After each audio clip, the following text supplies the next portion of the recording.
आघात होतोय आणि त्या आघाताच्या संपूर्ण ठिणग्या आकाशापर्यंत त्या ठिकाणी चालल्यात. नाथ बाबा वर्णन रामाचे दुंदर बाणा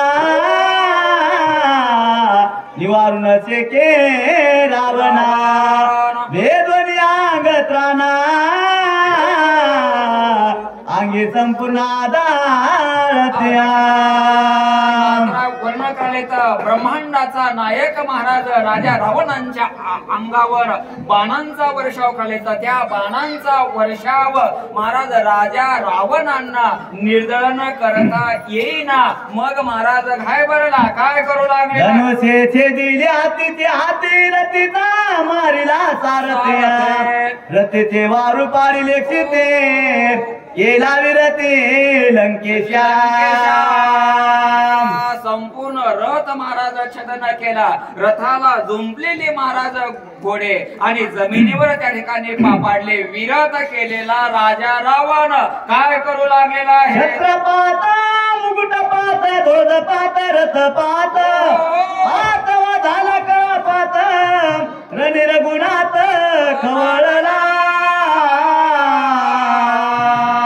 माझा महाराज सारथी पाडला, माझे संपूर्ण घोडे त्या ठिकाणी पाडले, माझा रथ चक्काचूर केला. असा हा विरत केलेला राजा रावण काय करू. कंटिया रामेश्वर सदिले नेट्या तो रावणे देवनी पाटे उठा उठे पाळाला. मला विरत केलेला हा महाराज प्रभू राम आता कदापिही मला द्वंद्वाला त्या ठिकाणी आटोपणार नाही आणि माझं मरण आजच त्या ठिकाणी ओढवलं. राजा रावणांनी महाराज ठरवलं आणि प्रभू रामांना पाठ दाखवून लंपास व्हावं असं रावणांनी ठरवलं आणि महाराज पळायला लागला. कोणीकडे पळू लागलेला आहे. निर्वाण नेमी आला रघुनाथा रावण पळवणी बुद्धिवंता जीव गाता तू कविला. माझं मरण आजच त्या ठिकाणी ओढवलं. आता हे मरण मला वाचवायचं एकमेव साधन आणि या प्रभू रामांना पाठ दाखवायचे. रणांगणामधून पळून जायचं राजा रावणांनी ठरवलं आणि पळून जाण्याकरता तयार झालेला आहे. रावणाची बुद्धी कैसी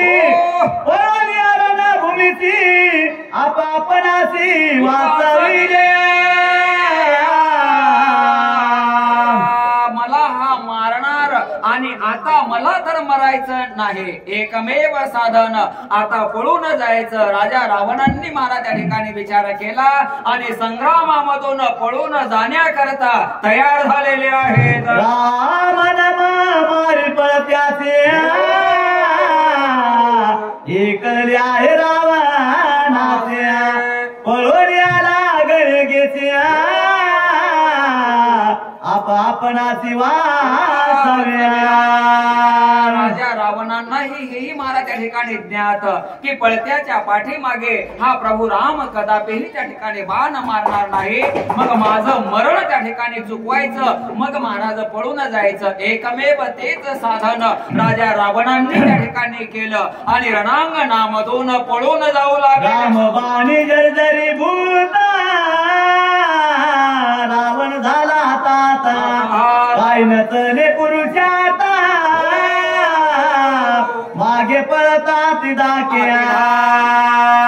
एकमेव साधन करायचं म्हणजे या प्रभू रामांच्या समोरून पळून जायचं आणि मी जर नाही पळून गेलो तर निश्चिंतीनं माझा देह त्याग आताच त्या ठिकाणी होणार. राजा रावणांनी मला त्या ठिकाणी ठरवलं आणि रणांगणामधून पळून जाण्याकरता तयार झालेले आहे. लंकेचा जो लंकानाता पवनला रणांता मोकळ्या केसी पायी पाळता काय कुंतता ती दुखी.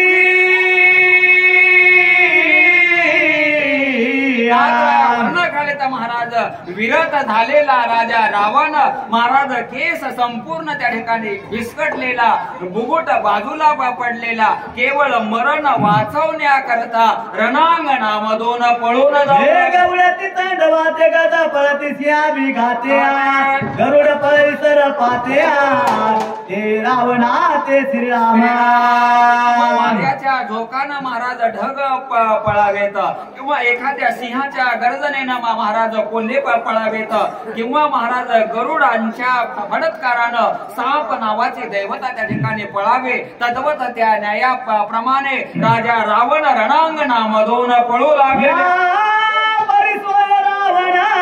साधून गेला रणांगणा पुढील कथानुसंधान सावधान अवधान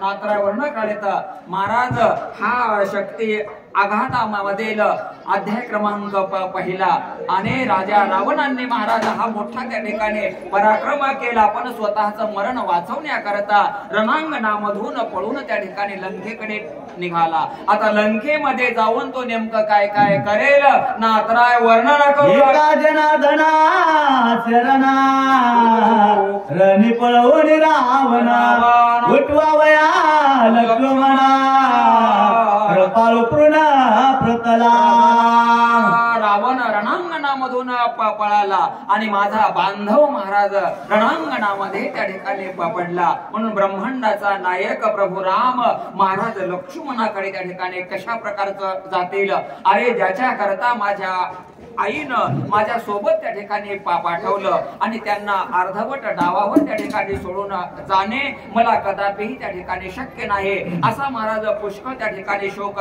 करतील. आणि तो कसा शोक ब्रह्मांडाचा नायक करतील ते श्रोते मायबापांनी श्रवण करावं. नात्राय वर्णन स्वानंद कपाळू राम प्रेम संन्याळू राम सोय दिन दयाळू प्रणत पाळू श्रीरामा.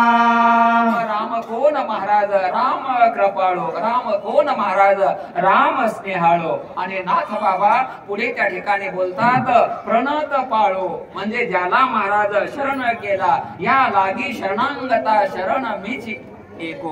शरणांगताचं रक्षण करणारा माझा बिबी माझा लक्ष्मण स्वतःचा आघात मारा त्या ठिकाणी चुकवला असा कृपाळूपण प्रभू राम कसा करतील नात्राय वर्णन करू लागलेले आहेत. हो तिसरी बात रामायण युद्ध कांडे काकारी टिकाया लक्ष्मण शक्ती भेदो नाम चित्वारी सोम आद्या श्रीरामचंद्र अर्पण वस्तू कुंडले कवरा हरे.